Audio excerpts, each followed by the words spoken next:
কংগ্রেসে সামান্য ব্যবধানে সংখ্যাগরিষ্ঠতা পাওয়া রিপাবলিকানরা চ্যালেঞ্জের মুখে পড়বেন বলে মনে করেন সাবেক রিপাবলিকান কৌশলবিদ ম্যাথিউ ডাউড। এদিকে ট্রাম্প প্রশাসনের প্রভাবশালীদের কারণে হোয়াইট হাউসের চিফ অব স্টাফ সুজি ওয়াইলস চাপে থাকবেন বলে মনে করেন সাংবাদিক জোনাথন অ্যালেন।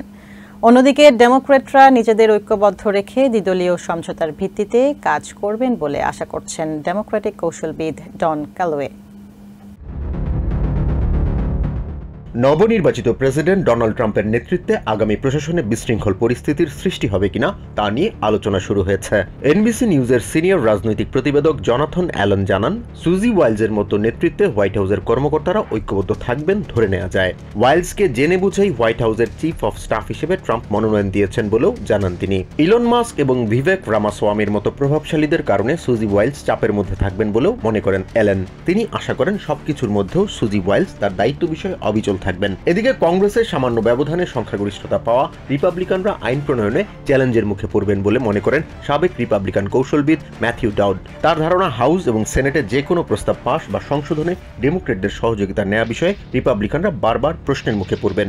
আগামী প্রশাসনের শুরু থেকেই ট্রাম্পকে নির্বাহী আদেশের দিকে ঝুঁকতে হবে উল্লেখ করে ম্যাথিউ ডাউড বলেন, নির্বাহী আদেশের বাইরে রিপাবলিকান আইন প্রণেতারা কোনো আইনের আমূল পরিবর্তন আনতে পারবেন না। 2024 সালের প্রেসিডেন্ট নির্বাচনে দেশের নারী ভোটারদের মধ্যে যে ধরনের ঐক্যের সৃষ্টি হয়েছিল তা আগামী বছরগুলোতেও অব্যাহত থাকবে বলে মনে করেন দ্য 19th-এর এডিটর এরিন হাইন্স।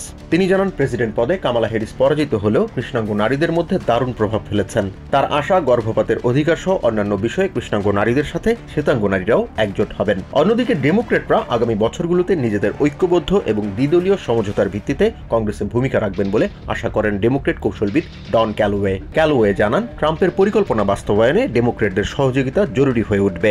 আগামী বছরগুলোতে ডেমোক্রেটদের কাজের পরিসর আরও বাড়বে বলেও মনে করেন তিনি।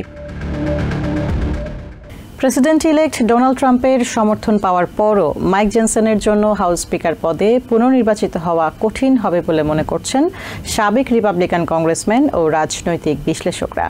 তারা বলছেন, হাউসের রিপাবলিকানরা সামান্য ব্যবধানে সংখ্যাগরিষ্ঠ হওয়ায় দলের অল্প কয়েকজন আইন প্রণেতার বিরোধিতাই জনসনকে আটকে দিতে পারে। এরই মধ্যে হাউসের কয়েকজন রিপাবলিকান তাকে সমর্থন না দেওয়ার ঘোষণা দিয়েছেন। বিশ্লেষকদের কেউ কেউ পরামর্শ দিচ্ছেন, দেশের স্বার্থে রিপাবলিকানদের স্পিকার নির্বাচিত করতে দেরি করা উচিত হবে না। হাউস স্পিকার পদে প্রেসিডেন্ট ইলেক্ট ডোনাল্ড ট্রাম্পের সমর্থন পাওয়ার পর সোমবার রাতে ফক্স নিউজের এক অনুষ্ঠানে মাইক জনসন দাবি করেন, দলের আইন প্রণেতারা তাকে আবারও নির্বাচিত করতে ঐক্যবদ্ধ আছে। তবে রক্ষণশীল সংবাদ ও মতামতের ওয়েবসাইট দ্য বুলওয়ার্কের ম্যানেজিং এডিটর স্যাম এস্টিন বলেন, হাউসের অন্তত 2 জন রিপাবলিকানের ভোট পাবেন না Johnson. House minority leader Hakeem জেফ্রিজের সাবেক কমিউনিকেশনস ডিরেক্টর মাইকেল হার্ডাওয়ের মতে, হাউসের ডেমোক্রেটদের সঙ্গে রিপাবলিকানদের আসনের ব্যবধান খুব কম হওয়ায় জনসনের জন্য পুনর্নির্বাচিত হওয়া সহজ নয়। একই মত রাজনৈতিক বিশ্লেষক জর্ডান কলভিনেরও। তিনি বলেন, বেশ কয়েকজন কট্টরপন্থী রিপাবলিকান জনসনের ওপর ক্ষুব্ধ। রক্ষণশীল রাজনৈতিক কৌশলবিদ স্কট জেনিংস বলেন, যদিও জনসনের হাতে সময় কম, তারপরও তার উচিত দলের সবার সমর্থন আদায়ের প্রচেষ্টা চালিয়ে যাওয়া। তবে ট্রাম্পের 2024 সালে নির্বাচনী প্রচার দলের উপদেষ্টা কোরি লোয়েন্ডাস্কি মনে করেন, রিপাবলিকান পার্টির পরিকল্পনা বাস্তবায়ন করতে স্পিকার হিসেবে মাইক জনসনের বিকল্প খুব কম আছে।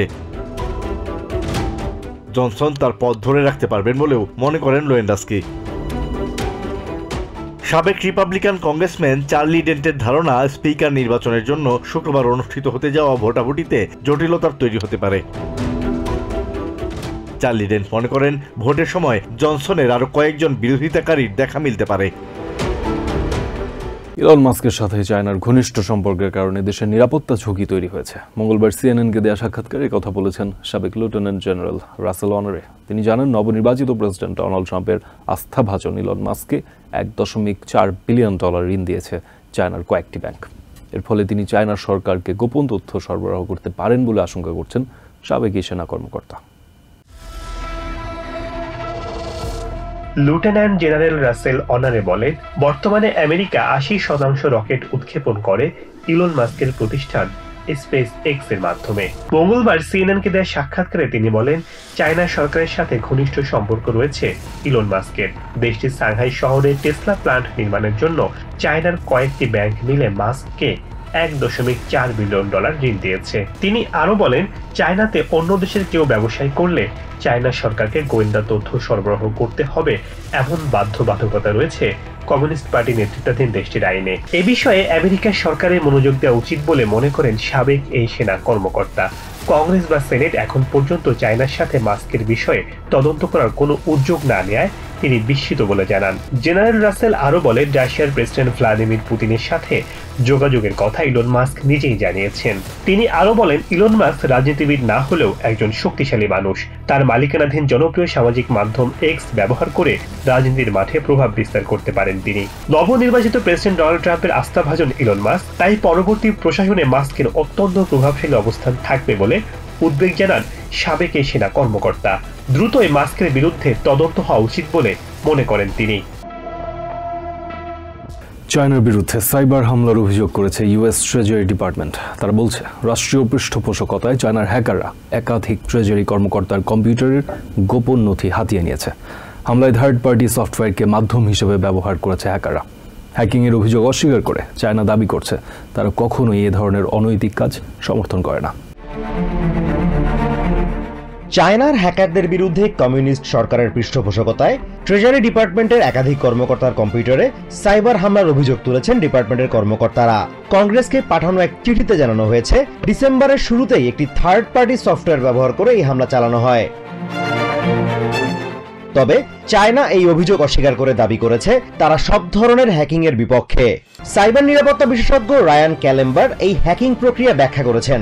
তিনি বলেন, সাইবার হামলা থেকে রক্ষা পেতে ট্রেজারি ডিপার্টমেন্ট যে থার্ড পার্টি সফটওয়্যার ব্যবহার করে সেটি দুর্বল ছিল, ফলে সেই সফটওয়্যারকে মাধ্যম হিসেবে বেছে নিয়েই এই হামলা চালিয়েছে হ্যাকাররা।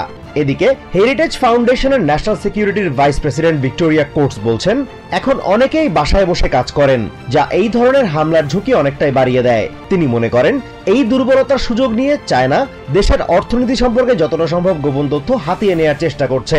ট্রেজারি ডিপার্টমেন্ট জানিয়েছে, হ্যাকিং এর বিষয়টি নজরে আসার পরই তারা ওই থার্ড পার্টি সফটওয়্যারটি ব্যবহার বন্ধ করে দিয়েছে।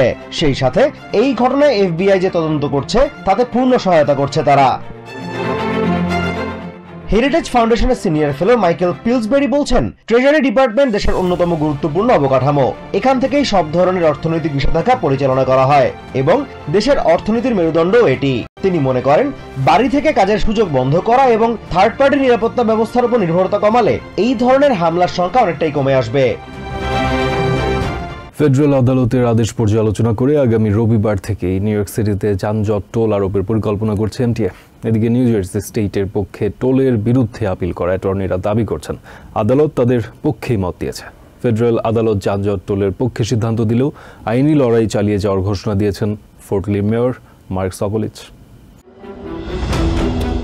ম্যানহাটনের ব্যস্ততম সড়কগুলোতে যানজট টোল পুনর্বহালে মঙ্গলবার আইনজীবীদের সাথে ভার্চুয়াল বৈঠক করেন নিউ জার্সির ফেডারেল বিচারক লিউ গর্ডন। ওই বৈঠকে তিনি যানজট টোল বন্ধে কোনো নির্দেশনা দেননি। একাধিক মামলার পরিপ্রেক্ষিতে নিউ জার্সিতে যানজটের কারণে সৃষ্ট ক্ষয়ক্ষতি বিষয়ে বিস্তারিত জানাতে এমটিএকে নির্দেশনা দেন তিনি। যদিও এর আগে নিউ ইয়র্ক প্রস্তাবিত যানজট টোল বন্ধে নিউ জার্সির আবেদনের পক্ষে অবস্থান নিয়েছিলেন লিউ গর্ডন। বিচারক গর্ডনের সিদ্ধান্তে সন্তোষ জানিয়ে এক বিবৃতিতে এমটিএ সিইও জন অলিভার বলেন, নিউ ইয়র্কের ফেডারেল আদালতের সিদ্ধান্তে নিউ জার্সির বিচারক একমত পোষণ করেছেন। এছাড়া প্রায় 18 মাস আগে করা নিউ জার্সির পরিবেশগত বিপর্যয়ের সমীক্ষা বিচারক গর্ডন অপ্রয়োজনীয় বলেও মন্তব্য করেছেন। এদিকে ফেডারেল আদালত যানজট টোল নিয়ে সিদ্ধান্ত নিলেও আইনি লড়াই চলবে বলে জানান ফোর্ট লির মেয়র মার্ক সাকুলিচ। তিনি জানান, আদালতের সিদ্ধান্তে পরিবেশ বিপর্যয় থেমে থাকবে না।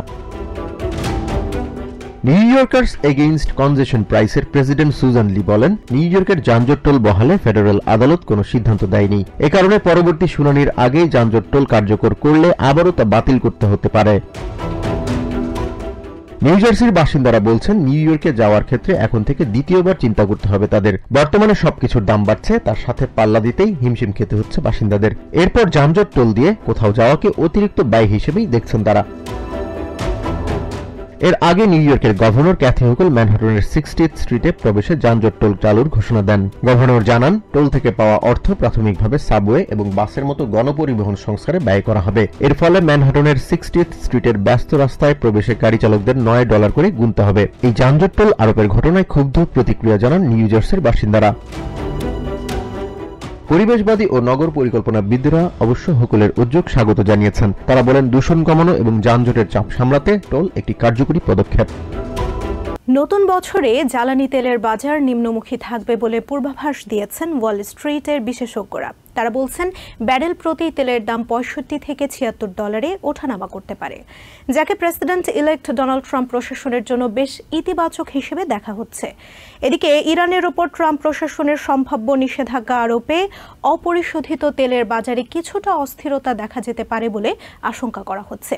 সৌদি আরব সহ মধ্যপ্রাচ্যের দেশগুলো ওই চাহিদা পূরণ করতে পারলে তেমন সমস্যা হবে না বলেই আশা করছেন জ্বালানি বিশেষজ্ঞরা। তারা বলছেন, ওপেকের বাইরে থেকে চাহিদার তুলনায় তেলের সরবরাহ বেশি হওয়ায় 2025 সালের অর্ধেক নাগাদ বাজার নিম্নমুখী থাকতে পারে। 2024 সালের শেষ দিন অর্থাৎ 31শে ডিসেম্বর হঠাৎ করেই বিশ্ববাজারে জ্বালানি তেলের মূল্য বেড়ে যায়। তাতে কিছুটা হলেও উদ্বেগ উৎকণ্ঠা দেখা দেয়। বলা হচ্ছে 20শে ডিসেম্বর নাগাদ আমেরিকার কৌশলগত মজুদ হ্রাসের হার ছিল ধারণার চেয়েও বেশি। আর এ সময়টায় ছুটির মৌসুম থাকায় মানুষের চলাফেরা বেড়ে যাওয়ায় তেলের চাহিদা বেড়েছে, সে কারণে দাম বেড়েছে বলে ধারণা করা হচ্ছে। তবে আশার কথা হচ্ছে, নতুন বছরে জ্বালানি তেলের বাজার নিম্নমুখী থাকবে বলে পূর্বাভাস দিয়েছেন ওয়াল স্ট্রিটের বিশেষজ্ঞরা। তারা বলছেন, ব্যারেল প্রতি তেলের দাম 65 থেকে $76 ওঠানামা করতে পারে, যাকে আসন্ন প্রেসিডেন্ট ইলেক্ট ডোনাল্ড ট্রাম্প প্রশাসনের জন্য বেশ ইতিবাচক হিসেবেই দেখা হচ্ছে। নবনির্বাচিত প্রেসিডেন্ট এরই মধ্যে দেশের তেল উত্তোলন বৃদ্ধিতে তাগিদ দিয়েছেন। এদিকে ইরানের পরমাণু কর্মসূচি বন্ধে দেশটির উপর ট্রাম্প প্রশাসনের সম্ভাব্য নিষেধাজ্ঞা আরোপে অপরিশোধিত তেলের বাজারে কিছুটা অস্থিরতা দেখা যেতে পারে বলে আশঙ্কা করা হচ্ছে।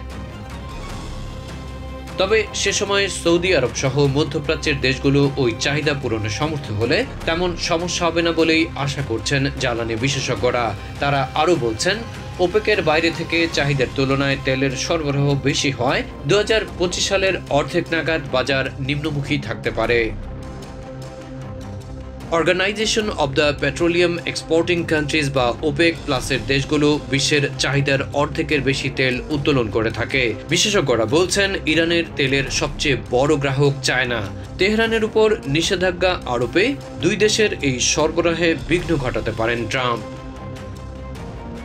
বিশেষ করে স্বল্প মূল্যে ইরানের কাছ থেকে চায়নার তেল আমদানি বন্ধ করে দুই দেশকেই অর্থনৈতিকভাবে ধাক্কা দিতে পারেন প্রেসিডেন্ট ইলেক্ট। অর্থনীতির নানা টানাপোড়েন এবং বৈদ্যুতিক গাড়িতে নজর দেয় এমনিতেই বেজিং তেলের দিক থেকে কিছুটা হলেও মুখ সরিয়ে নিয়েছে।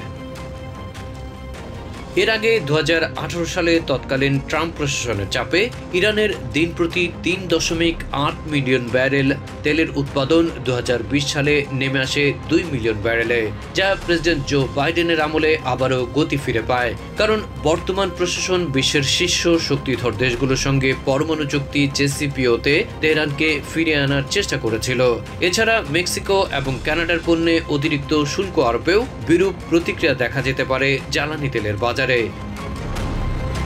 নতুন বছরে দেশের মানুষের জন্য সুখ ও সমৃদ্ধি কামনা করলেন প্রেসিডেন্ট ইলেক্ট ডোনাল্ড ট্রাম্প। মঙ্গলবার ফ্লোরিডার ওয়েস্ট পাম বিচের মার-আ-লাগোতে সাংবাদিকদের প্রশ্নের জবাবে তিনি একথা বলেন। ট্রাম্প জানান, নভেম্বরে জনতার বিপুল ভোটে ঐতিহাসিক এক নির্বাচনী জয় পেয়েছেন তিনি।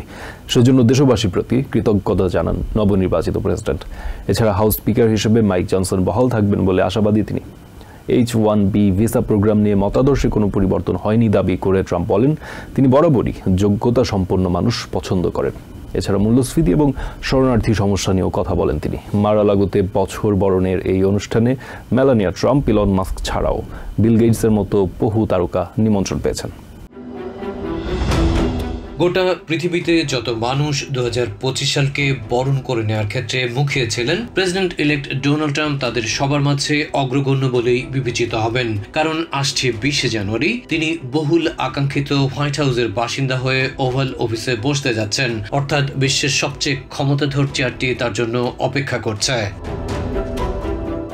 2024 সালে তাকে যে কত চড়াই উচ্চাই পাড়ি দিতে হয়েছে তা তিনি ভালো করে জানেন। তাই তো বর্ষবরণে ট্রাম্পের মতো উদ্গ্রীব মানুষ পাওয়া বেশ কঠিন। মঙ্গলবার ফ্লোরিডার ওয়েস্ট পাম বিচের বাড়ি মার-আ-লাগোতে তাই জম্পেশ এক আয়োজন, যাতে মাইক্রোসফটের প্রতিষ্ঠাতা বিল গেটস ছাড়াও তথ্য প্রযুক্তি খাত এবং হলিউডের অসংখ্য তারকা অতিথির তালিকায় ছিলেন। সন্তানকে কাঁধে নিয়ে বরাবরের মতোই ইলন মাস্ক হাজির হয়েছিলেন। ছিলেন ট্রাম্পের পরিবারের সদস্যরাও। স্ত্রী ও হবু ফার্স্ট লেডি মেলানিয়াকে নিয়ে যখন হাজির হন প্রেসিডেন্ট ইলেক্ট, তখন সাংবাদিকরা তাকে চতুর্দিক থেকে ঘিরে ধরেন। প্রথমেই জানতে চান নতুন বছরের আকাঙ্ক্ষা নিয়ে। নতুন বছরে দেশের মানুষের সুখ ও সমৃদ্ধি কামনা করলেন তিনি। জানালেন নভেম্বরে জনতার বিপুল ভোটে ঐতিহাসিক এক নির্বাচনী জয় পেয়েছেন তিনি। সেজন্য দেশবাসীর প্রতি কৃতজ্ঞতা প্রকাশ করেন নবনির্বাচিত প্রেসিডেন্ট। হাউস স্পিকার হিসেবে মাইক জনসন বহাল থাকবেন বলেও আশাবাদী তিনি। H-1B ভিসা প্রোগ্রাম নিয়ে মতাদর্শে কোনো পরিবর্তন হয়নি বলে দাবি করে ট্রাম্প বলেন, বরাবরই তিনি যোগ্যতা সম্পন্ন মানুষ পছন্দ করেন। এছাড়া মূল্যস্ফীতি এবং শরণার্থী সমস্যা নিয়েও কথা বলেন প্রেসিডেন্ট ইলেক্ট। প্রয়াত শতবর্ষী সাবেক প্রেসিডেন্ট জিমি কার্টারের অন্ত্যেষ্টিক্রিয়ায় উপস্থিত থাকার কথাও জানিয়েছেন ডোনাল্ড ট্রাম্প। নিউ ইয়র্ক থেকে সম্প্রচারিত TVN 24 টেলিভিশন বিশ্বজুড়ে বাঙালির কণ্ঠস্বর।